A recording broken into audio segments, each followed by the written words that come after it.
సంవత్సరాల తరబడి ఎన్ని మందులు వాడినా మీ మోకాల నొప్పులు తగ్గట్లేదా? ప్రాణ పెయిన్ క్లినిక్ లో అత్యాధునిక చికిత్స. ఉమ్మడి అనంతపురం జిల్లాలో ధర్మవరం ఎన్నికలపై జనంలో ఆసక్తి పెరుగుతోంది. Dharmavaram sitting MLA Kethireddy Venkatramireddy social మీడియాలో ట్రెండింగ్ టాపిక్గా ఉంటారు. నియోజకవర్గంలో వాడవాడ తిరుగుతూ ఆయన రిలీజ్ చేసిన వీడియోలు చాలామంది చూసే ఉంటారు.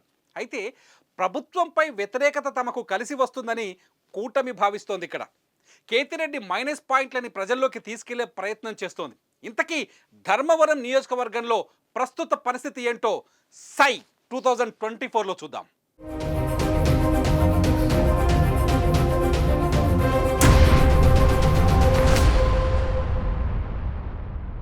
ధర్మవరం నియోజకవర్గంలో ఇప్పటి వరకు అందుతున్న సమాచారం ప్రకారం మొత్తం ఓటర్లు 2,41,910 మంది ఉన్నారు.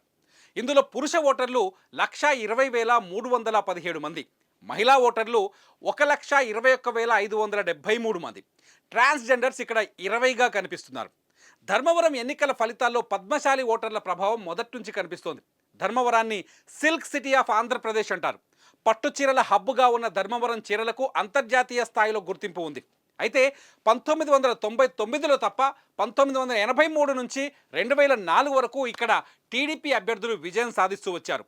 ప్రస్తుతం ఇక్కడ కేతిరెడ్డి వెంకట్రామరెడ్డి సిట్టింగ్ ఎమ్మెల్యేగా ఉన్నారు. ఆయన వైసీపీ. ఒకసారి 2019లో ఏం జరిగిందో చూద్దాం. 2019లో కేతిరెడ్డి వెంకట్రామరెడ్డి 15,666 ఓట్ల మెజారిటీతో విజయం సాధించారు. టీడీపీ నుంచి పోటీ చేసిన గోనుగుంట సూర్యనారాయణకు 91,243 ఓట్లు వచ్చాయంటే మొత్తం ఓట్లలో 43.31% ఓట్లు.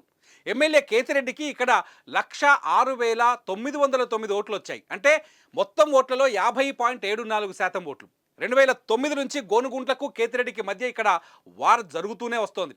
2009లో ఇండిపెండెంట్గా పోటీ చేసిన గోనుగుంట్ల 19,000 ఓట్ల మెజారిటీతో విజయం సాధించారు అప్పుడు కేతిరెడ్డి పైన. 2014లో కూడా సూర్యనారాయణ ఇక్కడ విజయం సాధించారు. కానీ 2019లో ఇక్కడ ఫలితం మారింది.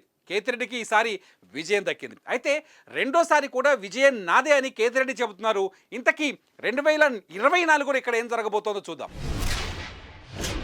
మే 13వ తేదీన జరిగే ఎన్నికల్లో ధర్మవరం నుంచి sitting MLA Kethireddy Venkatramireddy YCP నుంచి రంగంలోకి దిగుతున్నారు. కేతిరెడ్డిని ఓడించి తీరాలనే లక్ష్యంతో ఉన్న కూటమి బీజేపీ నేత సత్యకుమార్ను ఎన్నికల రణరంగంలోకి దించింది. సత్యకుమార్కు బీజేపీలో మంచి పేరుంది. వెంకయ్య నాయుడుకు వ్యక్తిగత కార్యదర్శిగా కొనసాగిన సత్యకుమార్ వెంకయ్య క్రియాశీలక రాజకీయాల నుంచి తప్పుకున్న తర్వాత పొలిటికల్ ఎంట్రీ ఇచ్చారు. విద్యార్థి దశ నుంచి ఏబీవీపీలో చురుకుగా పాల్గొనడం ఉండడం, తెలుగు, కన్నడ, మరాఠీ, హిందీ, ఇంగ్లీష్ భాషల్లో అనర్గళంగా మాట్లాడటం సత్యకుమార్కు ప్లస్ పాయింట్లు. మరాఠీ అయిన యాదవ కుటుంబానికి చెందిన నేత కావడంతో ఇక్కడ బీసీ ఓటు బ్యాంకు తనకు కలిసి వస్తుందని ఆశతో ఉన్నారు.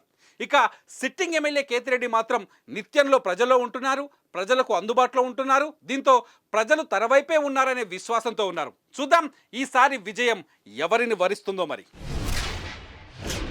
సై 2024లో మరో నియోజకవర్గంతో మళ్ళీ కలుద్దాం. సుమన్ టీవీలో మీ పర్సనల్ అండ్ బిజినెస్ ప్రమోషన్స్ కోసం కింది నెంబర్కి కాంటాక్ట్ చేయండి.